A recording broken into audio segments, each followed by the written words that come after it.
layak untuk menerima segala pujian dan kemuliaan. Tuhan, kami percaya, satu hal kami percaya, rencanamu tidak pernah gagal di dalam kehidupan kami. Kehendakmu tidak pernah gagal dalam kehidupan kami. Kasih dan karyamu nyata dalam hidup kami Tuhan. Di dalam nama Yesus Kristus Tuhan. Haleluya.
Kami percaya Tuhan, ketika kami menaruh pengharapan kami di dalam Tuhan, maka semuanya tidak akan pernah sia-sia. Kami percaya rencanamu penuh dengan damai sejahtera. Rencanamu penuh dengan harapan Tuhan. Di dalam nama Yesus Kristus Tuhan, kami menaruh pengharapan kami hanya di dalam nama-Mu Tuhan.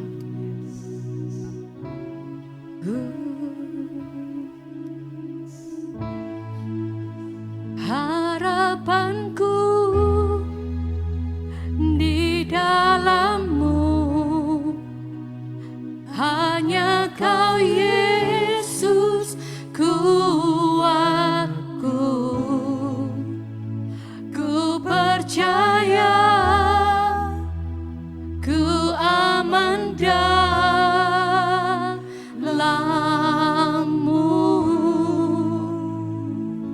Haleluya. Harapanku di dalam-Mu, hanya Kau Yesus kuatku. Ku percaya, ku aman dalam-Mu.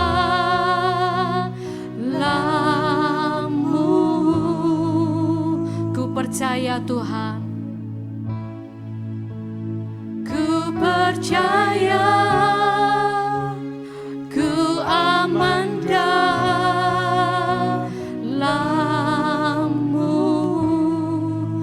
Kami percaya Tuhan, katakan kami percaya. Ku percaya,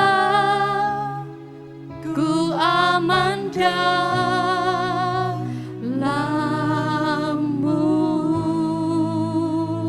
Haleluya. Kami percaya Tuhan, kami aman dalam lindungan Tuhan. Kami aman dalam lindungan Tuhan. Kami aman dalam lindungan yang maha tinggi, yaitu Yesus Kristus Tuhan, nyata di dalam hidup kami. Di dalam nama Yesus Tuhan. Terima kasih Tuhan. Terima kasih. Kami bersyukur Tuhan, kami punya Allah yang seperti Engkau. Terima kasih Tuhan. Urapi hamba-Mu yang menyampaikan firman-Mu pagi hari ini. Urapi Tuhan, beri hikmat dan wahyu, supaya setiap firman yang dilepaskan, itu mengena, itu jatuh di tanah hati kami yang subur Tuhan. Di dalam nama Yesus, kami berdoa dan mengucap syukur. Haleluya. Amin. Shalom Bapak Ibu Saudara, Tuhan Yesus mengasihimu.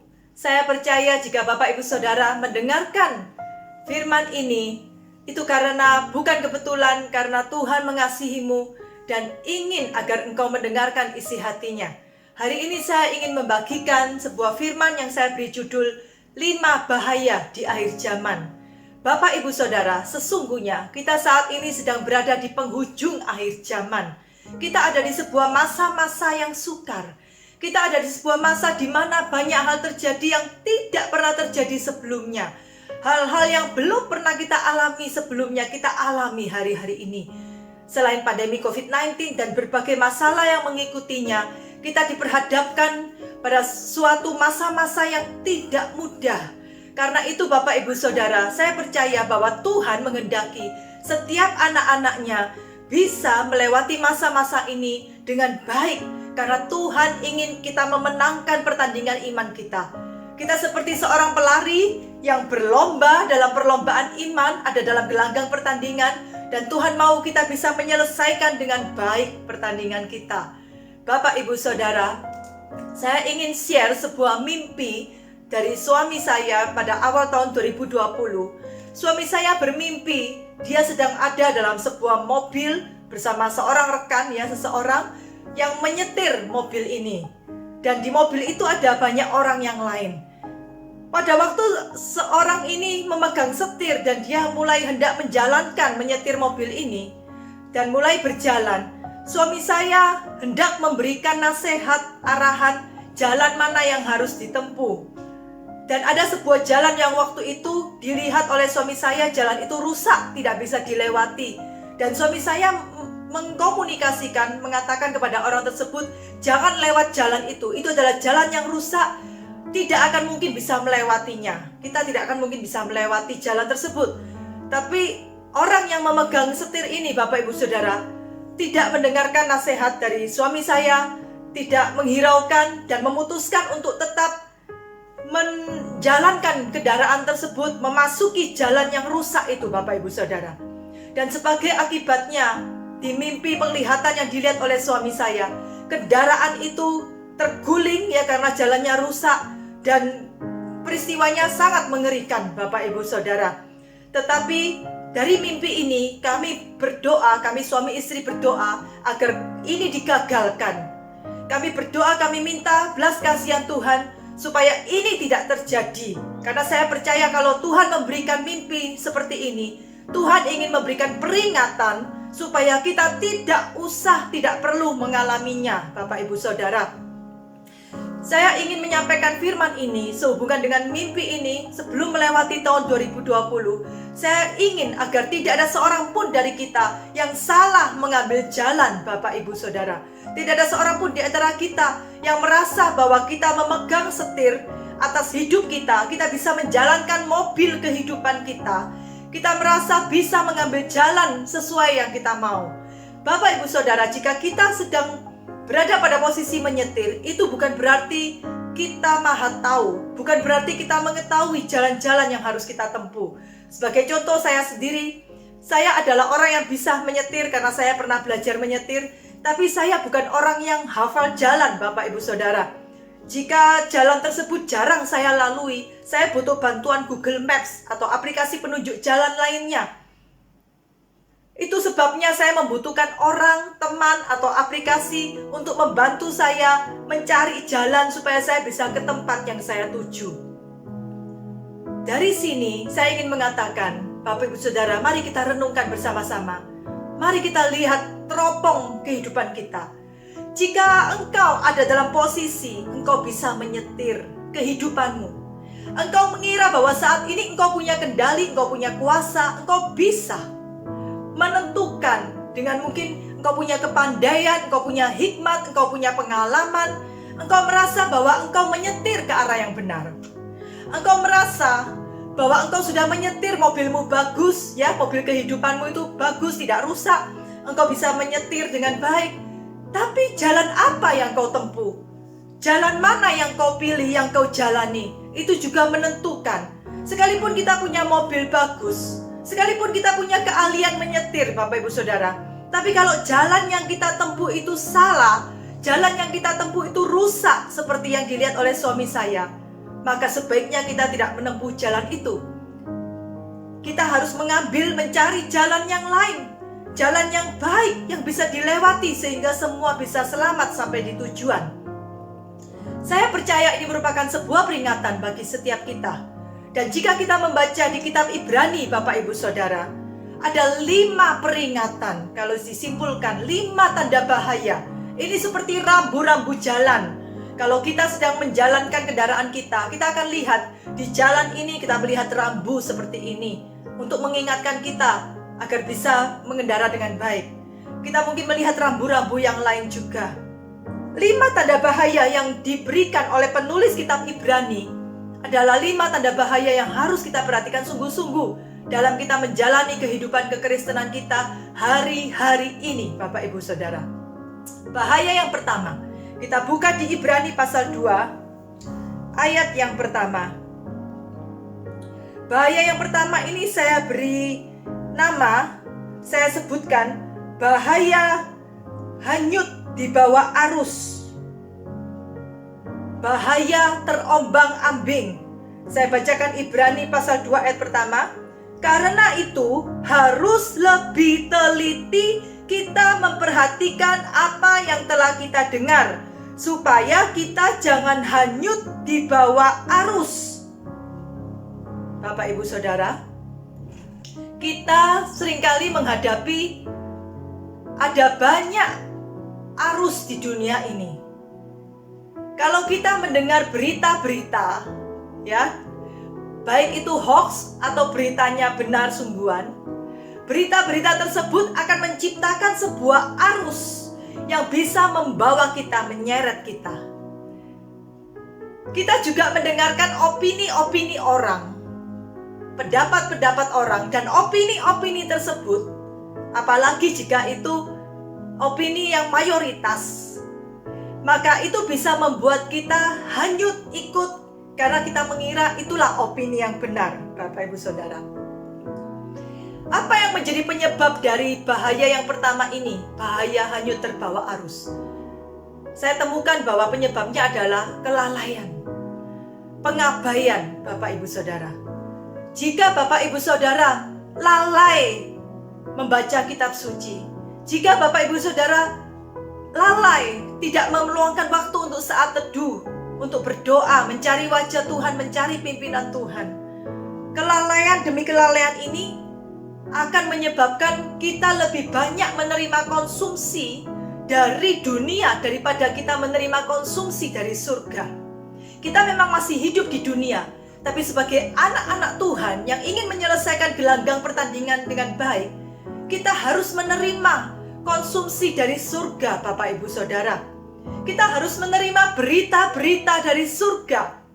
Kita harus menerima suara Tuhan, kita harus menerima arahan Tuhan lebih daripada sumber-sumber info-info berita-berita dari dunia. Saya tidak melarang orang untuk mendengarkan berita, membaca berita, ya. Kita semua akan pasti mendengarkan berita dan membaca berita. Tapi pada saat kita membaca atau mendengarkan berita-berita dari Bapak Saudara, kita harus align, kita tanya kepada Tuhan, apakah berita ini benar? Apa yang harus menjadi respon saya, tanggapan saya terhadap berita-berita tersebut? Kita juga harus memperhatikan apa yang kita konsumsi setiap hari. Apa yang kita beri makan kepada manusia roh kita? Apakah kita lebih banyak mengkonsumsi hal-hal yang dari dunia, yang tidak membangun manusia roh kita? Jika hal-hal ini terus kita lakukan, kita seperti orang yang direndam di dalam atmosfer dunia. Bapak Ibu Saudara, ya, kalau ibu-ibu mau masak, ya, tempe direndam di larutan garam, lama-lama tempenya menjadi asin, Bapak Ibu Saudara. Kita direndam di mana, maka itu yang akan menentukan kita jadi seperti apa. Kalau kita direndam oleh atmosfer dunia, maka kita akan menjadi serupa dengan dunia. Kalau kita direndam oleh atmosfer surga, kita akan menjadi serupa dengan Tuhan. Karena itu Bapak Ibu Saudara, bagaimana menangani, menghandle bahaya yang satu ini? Tidak ada cara lain. Kita harus melakukan disiplin rohani. Kita harus meluangkan waktu untuk doa, untuk membaca firman, untuk saat teduh, mencari wajah Tuhan, supaya kita bisa menerima sinyal-sinyal, menerima isi hati Tuhan, menerima arahan dari Tuhan, sehingga kita tidak hanyut terbawa arus. Saya mau katakan bahwa laporan dari mayoritas itu belum tentu benar. Sebagai contoh, waktu Yosua mengirim 12 pengintai, mayoritas Bapak Ibu Saudara, 10 pengintai melaporkan bahwa negeri itu ya sebenarnya sangat baik, sangat subur, tetapi banyak raksasanya, ya, dan kami seperti belalang. Sedangkan 2 orang pengintai saja melaporkan hal yang sama, faktanya sama Bapak Ibu Saudara. Tapi mereka punya keyakinan, mereka melaporkan sesuatu yang berbeda, bahwa mereka berkata, kami pasti bisa menaklukkan negeri tersebut. Bapak Ibu Saudara, jika Bapak Ibu Saudara lebih mendengarkan laporan yang mayoritas, tetapi ternyata salah, tidak sesuai dengan kehendak Tuhan, maka kita sedang melakukan sebuah kesalahan besar. Alangkah baiknya kita mendengarkan laporan yang tepat seperti 2 pengintai tersebut, yang tidak mengecilkan kehendak Tuhan, suara Tuhan, firman Tuhan. Maukah Bapak Ibu Saudara lebih mengutamakan firman Tuhan? Tadi di ayat Ibrani 2 pasal 2 ayat 1 dikatakan, Karena itu harus lebih teliti. Harus lebih teliti kita memperhatikan apa yang telah kita dengar. Kita harus teliti Bapak Ibu Saudara. Ini antennya harus kuat, ya. Harus bisa membedakan yang kita dengar. Mana yang harus kita terima, mana yang harus kita percaya, mana yang harus kita buang, ya, mana yang sampah yang tidak perlu kita responi. Itu kita harus lebih teliti. Penulis kitab Ibrani mengatakan caranya adalah kita harus lebih teliti dengan apa yang kita dengar. Saya yakin Bapak Ibu Saudara sudah menangkap hal ini. Sekarang kita berpindah ke bahaya yang kedua Bapak Ibu Saudara. Bahaya yang kedua yang dituliskan oleh penulis kitab Ibrani adalah bahaya tidak masuk ke tempat perhentian Tuhan. Dengan kata lain, tempat perhentian itu adalah surga Bapak Ibu Saudara. Kita baca Ibrani pasal 3 ayat 7 sampai 12. Saya akan bacakan. Sebab itu seperti yang dikatakan Roh Kudus, pada hari ini jika kamu mendengar suaranya, janganlah keraskan hatimu seperti dalam kegeraman pada waktu pencobaan di padang gurun, di mana nenek moyangmu mencobai aku dengan jalan menguji aku, sekalipun mereka melihat perbuatan-perbuatanku 40 tahun lamanya. Itulah sebabnya aku murka kepada angkatan itu dan berkata, selalu mereka sesat hati dan mereka tidak mengenal jalanku, sehingga aku bersumpah dalam murkaku, mereka tak akan masuk ke tempat perhentianku. Waspadalah, hai saudara-saudara, supaya di antara kamu jangan terdapat seorang yang hatinya jahat dan yang tidak percaya, oleh karena ia murtad dari Allah yang hidup. Bahaya yang kedua dikatakan adalah penyebabnya ketidakpercayaan Bapak Ibu Saudara, keraguan-raguan. Bangsa Israel sempat berkali-kali pada waktu perjalanan keluar dari Mesir, mereka berkali-kali meragukan Tuhan. Mereka mengungkapkan ketidakpercayaan kepada Tuhan dan juga ketidakpercayaan kepada pemimpin mereka yang ditunjuk oleh Tuhan, yaitu Musa. Ketidakpercayaan dan keraguan ini tidak disukai oleh Tuhan Bapak Ibu Saudara, sehingga Tuhan memperingati jangan sampai seperti itu. Kalau engkau seperti itu, maka engkau tidak akan bisa masuk ke tempat perhentian. Tempat perhentian bukan sesuatu yang ada di dunia ini yang sifatnya sementara, tapi saya percaya tempat perhentian yang dimaksudkan di sini adalah kehidupan kekal kita Bapak Ibu Saudara. Karena itu jangan main-main Bapak Ibu Saudara, jangan engkau tidak percaya, jangan engkau ragu hari-hari ini. Dan bagaimana Bapak Ibu Saudara bisa menangani hal ini? Firman Tuhan tadi mengatakan, jangan keraskan hatimu. Jangan keraskan hatimu kalau engkau mendengar suara Tuhan. Sebenarnya Tuhan itu memaklumi. Kalau kita tuh sempat salah jalan, kita memikirkan sesuatu yang salah, Tuhan memaklumi dan Tuhan pasti ngomong, enak, jalanmu salah. Ya, misalnya saya yang tidak terlalu ngerti jalan ini, saya mengendarai mobil, saya sempat belok di arah yang salah. Maka kalau saya pakai aplikasi tersebut akan mengingatkan saya.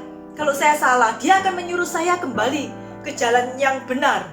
Demikian juga kalau misalnya saya pergi dengan teman atau suami saya mungkin, maka pasti mereka akan bilang, oi, jalan yang kamu ambil ini salah. Ayo putar balik, kamu harus kembali ke jalan yang benar. Jika ada suara seperti itu dalam hidup Bapak Ibu Saudara hari-hari ini, jangan keraskan hatimu. Jika engkau mendengar suara Tuhan sekecil apapun, selembut apapun, karena Bapak Ibu Saudara, saya mau kasih tahu suara Tuhan itu lembut. Suara Tuhan itu cenderung kecil, lembut. Ya, suara Tuhan cenderung seperti itu. Karena itu jika engkau harus teliti mendengarkan, dan jika engkau mendengarkan, firman Tuhan katakan, jangan keraskan hatimu. Cepat-cepat berbaliklah, cepat-cepat mengikuti apa yang Tuhan mau katakan dalam hidupmu. Cara menangani juga yang kedua, selain respon hati kita, maka kita butuh orang untuk menasihati kita. Seperti saya kasih contoh tadi, kalau saya salah jalan, maka ada orang yang ngerti jalan, bisa memberitahu saya supaya saya tidak kesasar, tidak tersesat Bapak Ibu Saudara. Karena itu perlu orang-orang untuk menasihati kita. Kita perlu orang-orang di samping kita yang mengasihi kita, dan yang bisa memberikan nasihat kepada setiap kita. Pastikan ada orang yang bisa menasihati engkau, dan pastikan engkau juga membuka diri, merelakan hatimu untuk bisa dinasihati Bapak Ibu Saudara. Karena jika engkau tidak bisa memberikan tempat bagi orang untuk menasihati engkau, jika engkau tidak membuka pintu untuk orang bisa memberikan nasihat terhadap hidupmu, maka engkau dalam posisi yang sangat berbahaya Bapak Ibu Saudara. Bahaya yang ketiga adalah bahaya tidak menjadi dewasa. Kita buka di Ibrani pasal 5 ayat 11 sampai ke 14. Judulnya Bapak Ibu Saudara, peringatan supaya jangan murtad. Sebenarnya bahaya-bahaya yang saya sebutkan ini seperti rantai Bapak Ibu Saudara. Kalau kita tidak segera berbenah, maka dari bahaya yang satu akan berkembang jadi bahaya kedua, ketiga, keempat, dan seterusnya. Makin lama makin parah. Ini bahaya yang ketiga ini, kalau kita masuk dalam bahaya pertama tadi, lalai, mengabaikan, maka terbawa arus. Kalau kita tidak menangani, maka kita akan masuk ke bahaya yang kedua tadi, ketidakpercayaan. Jika kita tidak percaya, kemudian kita tidak menangani dengan baik, tidak membereskan, maka kita akan masuk lebih dalam ke bahaya yang ketiga ini Bapak Ibu Saudara. Apa bahaya yang ketiga? Bahaya yang ketiga adalah bahaya tidak menjadi dewasa. Kita baca ya. Ibrani 5 ayat 11. Tentang hal itu banyak yang harus kami katakan, tetapi yang sukar untuk dijelaskan. Karena kamu telah lamban dalam hal mendengarkan. Sebab sekalipun kamu ditinjau dari sudut waktu, sudah seharusnya menjadi pengajar. Kamu masih perlu lagi diajarkan asas-asas pokok dari pernyataan Allah. Dan kamu masih memerlukan susu, bukan makanan keras. Sebab barang siapa masih memerlukan susu, ia tidak memahami ajaran tentang kebenaran, sebab ia adalah anak kecil. Tetapi makanan keras adalah untuk orang-orang dewasa, yang karena mempunyai panca indera yang terlatih untuk membedakan yang baik daripada yang jahat. Jadi penyebab dari orang terjerumus dalam bahaya yang ketiga ini Bapak Ibu Saudara adalah lamban dalam mendengarkan. Ya, juga bisa disebabkan karena terlalu dimanja. Ya, tidak pernah memberikan diri untuk dilatih. Ya, tidak pernah memberikan diri untuk dimuridkan. Maka kita akan menjadi orang-orang yang tidak dewasa.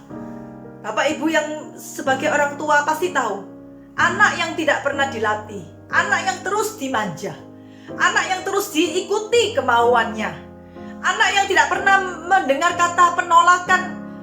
Orang tuanya tidak pernah berkata no kalau jika dia meminta sesuatu, terus dituruti, maka dia akan bertumbuh menjadi anak yang tidak dewasa.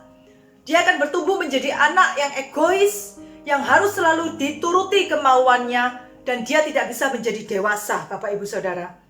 Jika Bapak Ibu Saudara mau menjadi dewasa di dalam Tuhan, maka satu hal ini, berilah dirimu untuk engkau dilatih, diberi makanan keras, didisiplin oleh Tuhan sendiri. Ada banyak cara Tuhan untuk Tuhan mengajar, melatih, dan mendisiplin setiap kita. Di kitab Ibrani pasal 12 nanti juga ada sebuah nas yang mengatakan bagaimana Tuhan itu seperti ayah yang memberikan hajaran kepada anaknya. Karena dia tidak mau anaknya ini menjadi anak-anak gampang, Bapak Ibu Saudara. Bersyukurlah jika engkau mengalami hajaran didikan dari Tuhan, karena Tuhan ingin engkau dewasa. Seperti yang saya katakan tadi, ini adalah akhir zaman. Dan di akhir zaman kita menantikan kedatangan Yesus yang kedua kali. Bapak Ibu Saudara, Yesus datang untuk menjemput mempelai. Dan mempelai itu adalah pribadi yang dewasa. Tidak ada mempelai anak-anak Bapak Ibu Saudara. Yang namanya mempelai itu orang dewasa. Karena itu Bapak Ibu Saudara, pastikan dirimu bertumbuh menjadi dewasa di dalam Tuhan. Berikan dirimu dilatih, dididik, didisiplin oleh Tuhan. Relakan hatimu supaya engkau bisa menjadi dewasa di dalam Tuhan. Bahaya yang keempat, jika kita terus tidak bertobat, kita terus tidak berbenah diri, maka kita akan bisa masuk dalam bahaya yang berikutnya, yaitu bahaya dosa yang disengaja. Ya, bahaya dosa yang disengaja atau dosa yang direncanakan. Ini lebih mengerikan Bapak Ibu Saudara. Kita buka Ibrani pasal 10 ayat 26.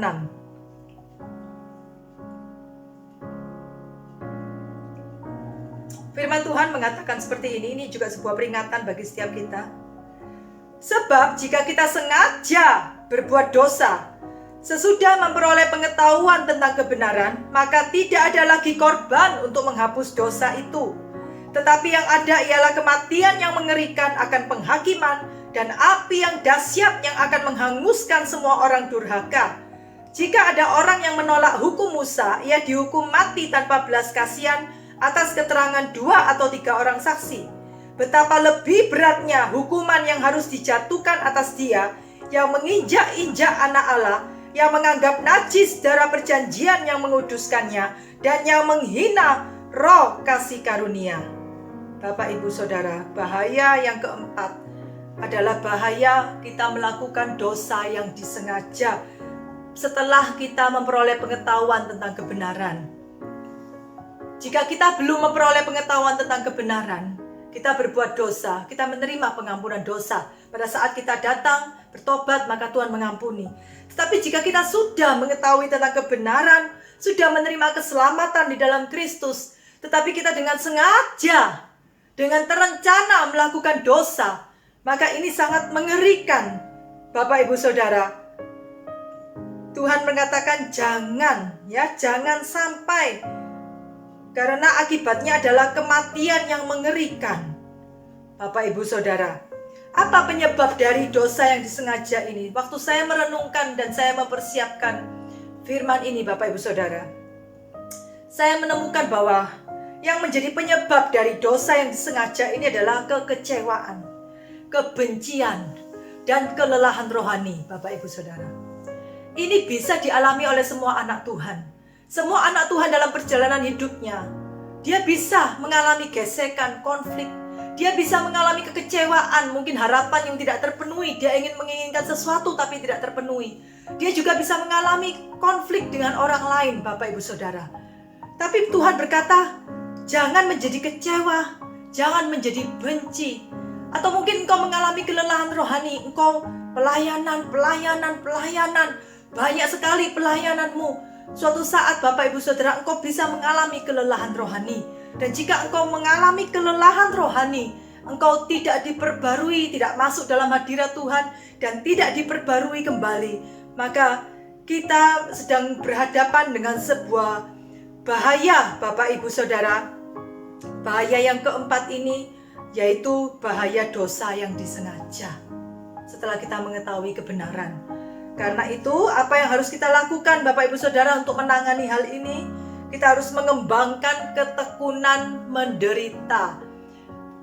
Saya tidak bisa bacakan semua Bapak Ibu Saudara, tapi kitab Ibrani bagus sekali, dan Bapak Ibu Saudara yang rindu untuk bisa menggali lebih dalam lagi, galilah lebih dalam.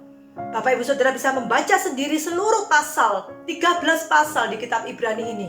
Di sana dikatakan ada banyak sekali ayat-ayat firman yang mendorong kita untuk kita mengembangkan ketekunan. Ketekunan untuk apa Bapak Ibu Saudara? Menanggung penderitaan. Orang-orang yang tidak dewasa rohani akan menganggap ini sebagai suatu yang tidak mengenakkan. Tapi orang-orang yang mau menjadi dewasa rohani pasti mau untuk tekun menanggung penderitaan, Bapak Ibu Saudara. Kita akan menjadi orang-orang yang mau, rela untuk mengalami hal-hal yang tidak mengenakkan daging kita. Karena kita tahu itu akan menghasilkan tahan uji. Itu akan menghasilkan kualitas iman yang murni seperti emas dalam kehidupan kita.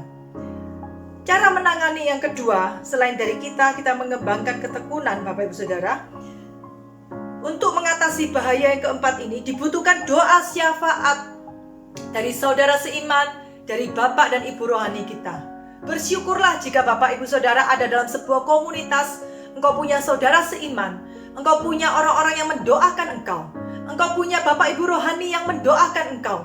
Saya percaya kuasa doa itu luar biasa.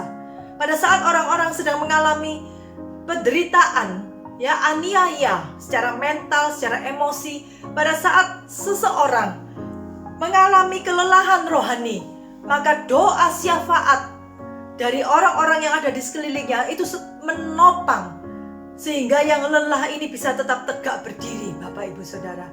Karena itu mari kita juga yang menerima karunia dari Tuhan, biarlah kita juga dengan tekun berdoa syafaat bagi orang-orang yang ada sekitar kita, orang-orang yang kita kasihi, supaya tidak ada seorang pun yang kalah dalam pertandingan iman ini, tapi kita mendapati orang-orang yang kita kasihi semuanya menang dalam pertandingan iman. Bahaya yang kelima adalah bahaya menolak Allah atau bahaya penyangkalan, atau lebih ekstrim lagi dikatakan bahaya murtad, Bapak Ibu Saudara. Puncak dari rentetan peringatan ini, jika kita tidak menangani dengan baik, kita akan semakin terjerumus dan kita akan masuk dalam suatu kondisi yang paling berat, di mana kita pada akhirnya nanti bisa mengalami menyangkal Tuhan. Bapak Ibu Saudara, saya berdoa tidak ada seorang pun di antara kita yang akan mengalami ini. Doa saya adalah setiap kita tidak akan pernah menyangkal Tuhan, ya, seumur hidup kita. Kita baca Ibrani pasal 12 ayat 25 sampai 29.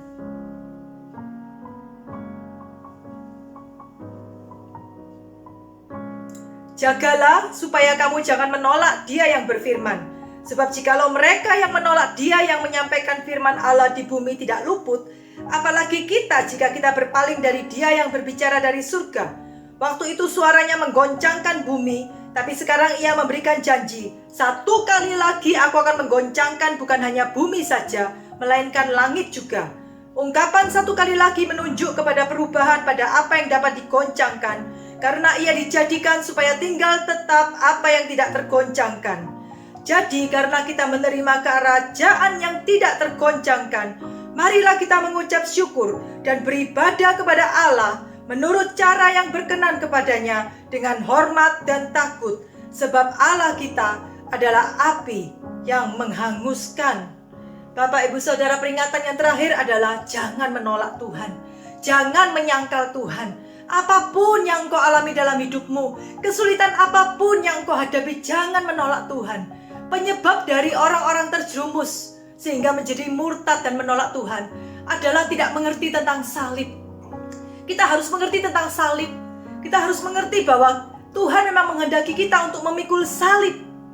Kita harus mengerti bahwa kita tidak boleh mencintai diri kita sendiri lebih daripada cinta kita kepada Tuhan. Jika kita mencintai nyawa kita, maka kita akan kehilangan nyawa kita. Jika kita tidak mencintai nyawa kita, kita lebih mencintai Tuhan, justru kita akan memperolehnya, Bapak Ibu Saudara.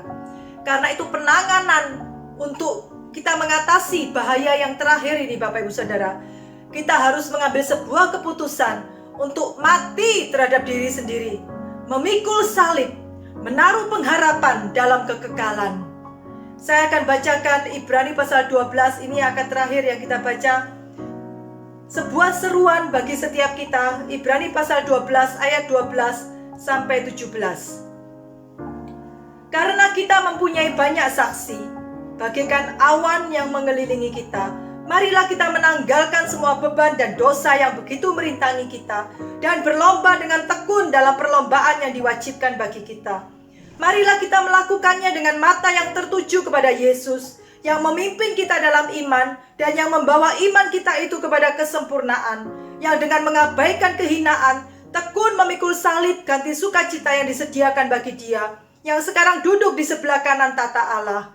Ingatlah selalu akan Dia, yang tekun menanggung bantahan yang sehebat itu terhadap dirinya, dari pihak orang-orang berdosa, supaya jangan kamu menjadi lemah dan putus asa. Dalam pergumulan kamu melawan dosa, kamu belum sampai mencucurkan darah. Mari Bapak Ibu Saudara, tetapkan dalam hatimu, engkau menyelesaikan perlombaanmu, engkau sedang ada dalam sebuah gelanggang pertandingan, dan engkau harus menyelesaikannya. Bertandinglah dengan mata yang tertuju kepada Yesus, karena Yesuslah yang telah memimpin kita dalam iman. He is the author and the perfecter of our faith. Tuhan Yesus yang memulai dan akan mengawal perjalanan iman kita. Jangan takut, jangan gentar, karena engkau tidak sendirian. Ada Yesus yang menyertai engkau dan ingin rindu lebih daripada kerinduanmu. Dia lebih merindukan agar engkau bisa mengakhiri pertandingan imanmu dengan baik. Serahkan hidupmu kepada Tuhan saat ini. Angkat tanganmu di hadapan Tuhan dan katakan, Tuhan, aku tidak mau masuk dalam bahaya-bahaya ini.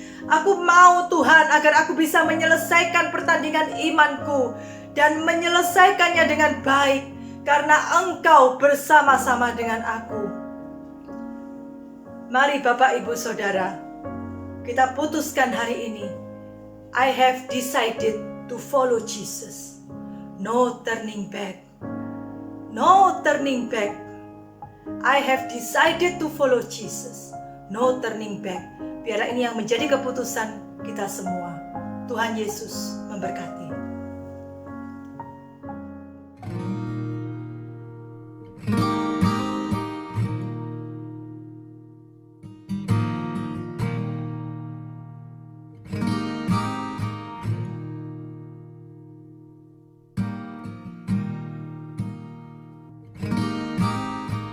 There's a true story of a small village in India. And in this village, there was this family that came to a saving faith in Jesus Christ as Savior and Lord. This agitated the village so much, and everybody became so upset that an angry mob gathered and shoved them into the public square. The village chief confronted them, and he said to the man, "If you and your family will not recant your faith, you all will surely die." The man didn't know what to say or what to do. And so the only thing that came to mind for him were the words of a song that he himself had composed when he had first surrendered his life to God. And so he began to sing, "I have decided to follow Jesus. No turning back, no turning back." And with that, horrifically, his children were killed. I have decided to follow Jesus. I have decided to follow Jesus. I have decided to follow Jesus. No turning back, no turning back.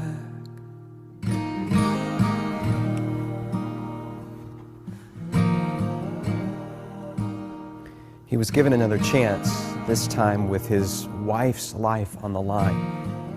And yet he continued to sing, "Though none go with me, still I will follow. No turning back, no turning back." Though none go with me, still I will follow. Though none go with me, still I will follow. Though none go with me, still I will follow.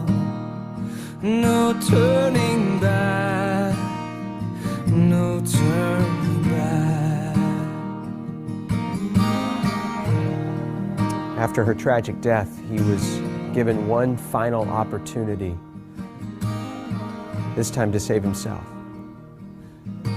And yet he continued to sing. Cross before me, the world behind me. The cross before me, the world behind me. The cross before me, the world behind me. No turning back, no turning back.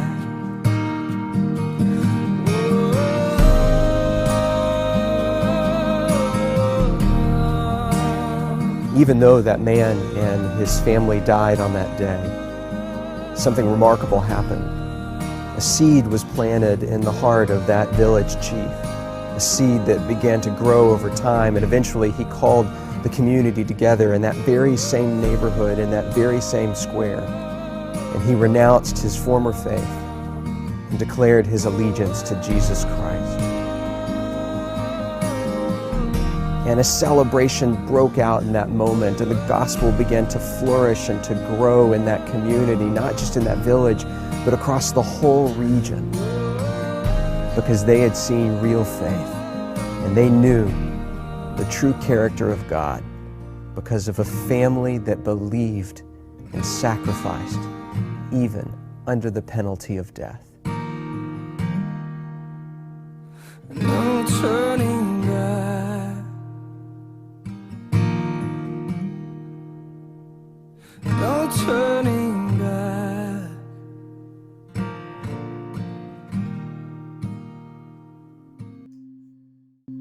Keluarga di India telah mengambil satu keputusan yang tepat ketika mereka mengikut Tuhan. Mereka tahu ada harga yang dibayar. Mereka tahu pengorbanan Yesus Kristus disalib untuk keselamatan mereka. Dan mereka mau membayar harganya buat keselamatan yang mereka terima. Biarlah pagi hari ini ketika kita akan memasuki dalam perjamuan kudus, kita akan bersekutu dengan tubuh dan darahnya. Biarlah kita juga boleh mengingat kembali akan kasih setia Tuhan, pengorbanannya di kayu salib untuk menyelamatkan setiap kita. Apakah hari-hari ini kita telah mengikut Tuhan dengan sungguh-sungguh? Apakah kita hidup di dalam kebenarannya setiap waktu? Apakah kita terus mau membayar harga yang kita akan lewati dalam setiap kehidupan ini?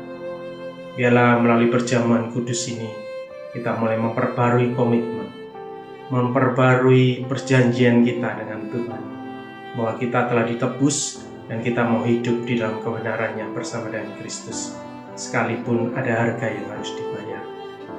Sebelum kita masuk dalam perjamuan kudus, ada satu firman Tuhan yang akan saya bacakan di dalam Yohanes 17 ayat yang ke-21. Supaya mereka semua menjadi satu sama seperti Engkau ya Bapa, di dalam Aku dan Aku di dalam Engkau, agar mereka juga di dalam kita, supaya dunia percaya bahwa Engkau yang telah mengutus Aku. Kita percaya bahwa ketika kita bersekutu dengan tubuh dan darahnya, kita menjadi satu di dalam Kristus, satu di dalam kematiannya, dan satu di dalam kebangkitannya. Biarlah siang hari ini kita mau sungguh-sungguh, kita mau masuk dalam perjamuan kudus ini dengan hati yang murni, dengan hati yang mengasihi Tuhan. Mari kita mengangkat roti. Kita percaya bahwa ini adalah roti biasa, tapi kita percaya bahwa ini adalah persekutuan dengan Tuhan Kristus. Mari kita makan di dalam nama Tuhan Yesus Kristus.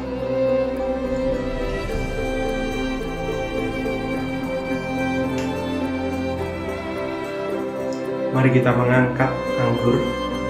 Kita juga percaya bahwa ini adalah anggur biasa. Kita percaya di dalamnya ada satu persekutuan dengan darah Kristus. Mari kita meminumnya di dalam nama Yesus Kristus.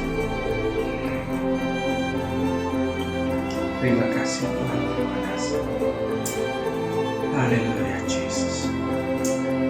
Bapa, kami mengucap syukur buat persekutuan dengan tubuh dan darah, supaya kami boleh mengingat akan korban-Mu di kayu salib, bahwa Engkau rela mati menebus setiap dosa dan pelanggaran kami. Bahwa kami adalah anak-anak-Mu, kami adalah umat tebusan-Mu, dan kami tahu ada harga yang dibayar dalam kehidupan kami, yaitu darah-Mu sendiri yang menebus setiap kami, untuk kami boleh peroleh keselamatan, untuk kami boleh berada kemerdekaan di dalam kehidupan kami. Biarlah hari-hari ini terus Tuhan, kami mau hidup di dalam-Mu, dan Engkau tinggal di dalam kami, supaya kebenaran Kristus itu semakin nyata dalam kehidupan kami. Dan biarlah kami mau terus berjalan seperti apa yang Engkau mau. Kami bersatu, bersekutu dalam kematian-Mu, dan kami juga bersatu di dalam kebangkitan-Mu. Dan kami percaya bahwa Engkau Allah telah menebus kami, untuk kami boleh menjadi terang, untuk menjadi garam dimanapun kami berada. Berkati setiap kami umat-Mu, jemaat-Mu Tuhan, dimanapun kami berada. Biarlah kami boleh menjadi satu di dalam Engkau, dan Engkau menjadi satu di dalam kami. Kami mengucap syukur buat karya penebusan-Mu, buat kasih setia-Mu buat kehidupan kami. Kami tahu ketika kami mengikuti Yesus, maka tidak ada jalan untuk kami kembali. Tapi kami mau terus mengikuti Yesus dengan setia, berapapun harga yang harus kami bayar. Terima kasih Bapa. Kami mengucap syukur hanya di dalam nama Yesus kami berdoa. Amin. Bapak, Ibu, Saudara, kita sudah mendengarkan firman Tuhan. kita juga sudah bersekutu dengan tubuh dan darah Yesus. Percayalah bahwa kita ada dalam satu tubuh, yaitu tubuh Kristus. Kita ada dalam suatu persekutuan di mana kita bisa saling mendukung, saling menguatkan satu sama lain. Saya akan bacakan sebuah ayat yang dikatakan bahwa sebab itu kuatkanlah tangan yang lemah dan lutut yang goyah, dan luruskanlah jalan bagi kakimu, sehingga yang pincang jangan terpelecok, tetapi menjadi sembuh. Ini adalah sebuah firman yang ditujukan agar kita memiliki pertanggungjawaban di dalam tubuh Kristus, di mana kita saling memperhatikan satu sama lain, sehingga tidak ada satu orang pun yang menjadi pincang, tidak ada satu orang pun di antara kita yang tersesat jalannya, tapi kita semua ada di dalam kehendak Tuhan yang sempurna. Mari angkat tanganmu di hadapan Tuhan. Percayalah bahwa Tuhan yang memulai segala yang baik di dalam dirimu, Dia juga yang akan menyelesaikannya dengan sempurna. Biarlah Tuhan sendiri yang memimpin engkau, menyertai engkau di jalan-jalanmu, sehingga engkau tidak tersandung dan engkau tidak tersesat. Biarlah pada hari ini saat engkau mendengarkan suaranya, engkau tidak mengeraskan hatimu, tetapi engkau mau menerima dengan hati yang lemah lembut firman itu, sehingga engkau memperoleh jalan kehidupan dan kebenaran. Terimalah berkat yang terbaik yang daripada Tuhan hari ini, yang bukan hanya mencukupi materi apa yang kau perlukan secara jasmani, tapi juga terimalah berkat yang terbaik yang daripada Tuhan, yang akan mengawal hidupmu, pertolongan Roh Kudus yang akan memimpin engkau, sehingga kau dapat menyelesaikan pertandingan imanmu dengan baik. Terimalah pertolongan dari Roh Kudus, dan terimalah cinta kasih dari Bapa. Terimalah penyertaan dari Tuhan Yesus. Di dalam nama Tuhan Yesus kami berdoa. Amin.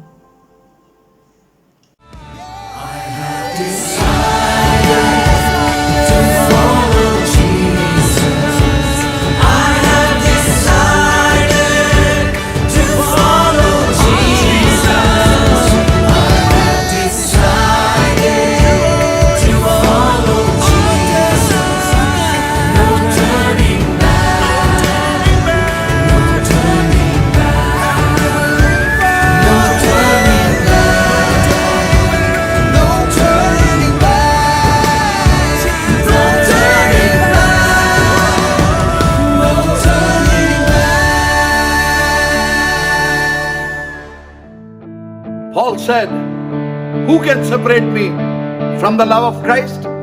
Shall trouble, hardships, persecution, famine, nakedness, hunger, sword? Nothing can separate me from the love of Christ." Can you say what Paul said? Church, are you ready? I have decided to follow Jesus. No turning back, no turning back.